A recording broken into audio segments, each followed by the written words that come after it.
Құрметті көпшілік, Бекзаттың фильміне жиналған көрермендер, аса қадірменді бокс ардагерлері, Бекзаттың дос-жарандары, құрдастары, ұлттық рухы мықты елдің еңсесі әр уақытта биік болады деген Бекзат. Менің намысым қазақтың намысы.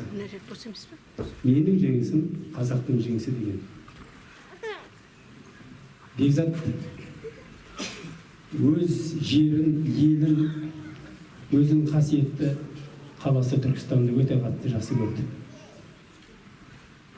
15 жасында бокс өнерін бастап, 20 жасындағы Олимп шыңын бағындыру екінің бірінің қолынан келе бермейді. Оны осында отырған спорт майталмандары, бокс ардагерлері жақсы біледі. Сондықтан Бекзаттың фильмін біз өзіміз көрдік. Қазір кеше Түркістанда көрдік, Шымкентте көрдік, Астанада көргенбіз. Фильм өте қызық, керемет, таза Бекзаттың өмірінен алынған. Мысалы, бір фильм шығады ғой, мына Пәлен романның жолымен ізімен дегендей. Сонда біздің айтқан сөзімізбен, мамасымен, менің сөзімізбен жазылған, кітаптардан алынған, таза өзі. Ал енді көркем фильм болғасын, оның әрине 5-10% қосымшалары да болады. Әсіресе бізге ұнағаны сол 90-шы жылдың басындағы қазақ халқының өмірі. Өздеріңіз еске түсіріп көріңіздер. Жұмыс жоқ, перестройка кезі, ол кезде қалай спортпен шұғылданады, еш нәрсе жоқ, зал жоқ, жарысқа барайын десе қаржы жоқ. Соның барлығын осы фильмде көрсеткен бас жағында. Түркістандағы ахуал бүкіл қазақ халқының басына түскен ахуал болатын. Сондықтан сіздерге келгендеріңізге өте көп рахмет. Жанұяларыңызға бақыт, қызметтеріңізге табыс тілеймін. Рахмет. Құтты болсын деймін. Себебі бұл кино тек қана біздің ғана мақтанышымыз емес, бұл халықтың ғана мақтанышы емес, бұл өз елінің жалауын тік көтеріп 20 жасында мен қазақпын, мен қазақтың ұлымын, менің қазақ деген елім бар деп тай-тай басып келе жатқан қазақ елін жоғары биікке көтерген батыр ұлдың нағыз өмір баяны деп айтар едім. Киноны көру бізге, мен негізі бүгін Алматыға келгім келмеген. Маған өте ауыр тиді кино, себебі арт жағы Бекзаттың шынайы өмірінің баяндалғаны, ол менің айтқан әңгімемнен құралған. Маған өте ауыр. Бірақ бармасаңыз болмайды, Бекзаттың киносы ғой деген соң міне барлығын арқада ұстап, ұлым үшін сіздердің алдарыңызда тұрмын. Сіздерге көп рахмет. Мынау залда бұл Бекзатты көру бір ғана, екі ғана адамның киносы деп мен айтпаймын. Себебі Бекзат, мына жерде менің Ермахан, Бекзатымның ағасы отыр, сол сияқты спортшылар отыр, сол сияқты ұстаздар отыр, жерде тренерлары. Сол 2000 жылы, менің ұлым 96 жылы сол спортқа келді, 95-тен бастаған. Сол уақыттарда осы жігіттердің шаршамай, талмай, дүние демей, ақша демей, маңдай тер, алдарына мақсат қойып, сол мақсаттарына жетіп, бізге ақша бермедің, болмаса бір шаршап кеттік, біз тойға барайықшы, біз неге бешірге бармаймыз, қыздармен жүрмейміз демей, елдерінің даңқтарын асыру үшін, мақсаттарын алдарына қойып, жалауын тік кетеру үшін еңбек еткен ұлдардың нағыз өмірлері осы Бекзаттың киносында баяндалған деп мен айтар едім. Киноны көріңіздер, ол мынау сіздердің.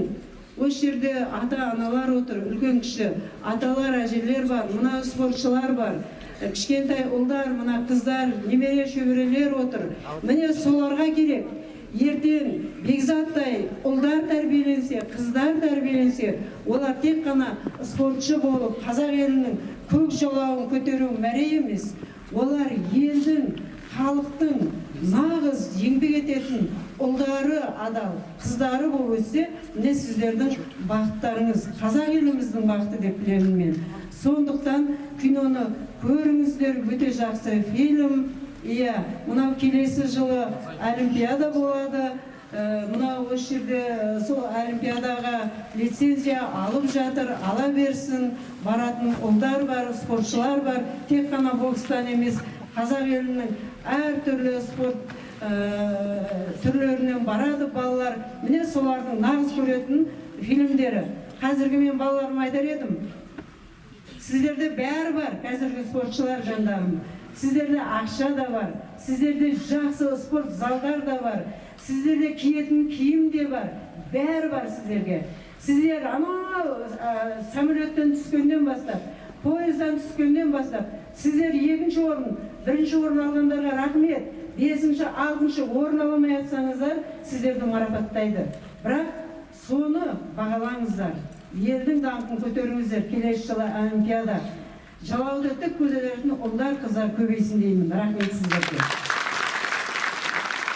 Мен енді көптеген сұхбаттарға айтып жүрмін, киноға қалай келдім дейді. Мен енді айтамын, бала күннен келдім деймін. Өйткені бала күннен менің кумирім болды. Оған мен сыныптастарым куә. 2013 жылдан бері Инстаграм парақшасы ашылғалы бері Бекзат ағамызды насихаттап келе жатырмын. Спорттағы жетістігін, өмірін, үйінде қандай адам болған, тіпті достарының арасында қандай адам болған, соның бәрін Инстаграмға салып отырдым. Онда мақсатым әйтеуір Бекзат ағамыздың аты өшпесе екен, Инстаграмның бір бұрышында жүрсе екен деген, сонда естен шықпаса екен, атымыздан өсіп келе жатқан өскелең ұрпақ көрсе екен деген ниетпен салып отырдым. Енді бұны алдағы уақытта желтоқсан айында телесериал ретіндегі нұсқасын тамашалай аласыздар. Бұл еліміздегі алғашқы бастама, алғашқы қадам, әлі талай Бекзат ағамыз туралы жақсы дүниелер түсірілетініне мен сенемін.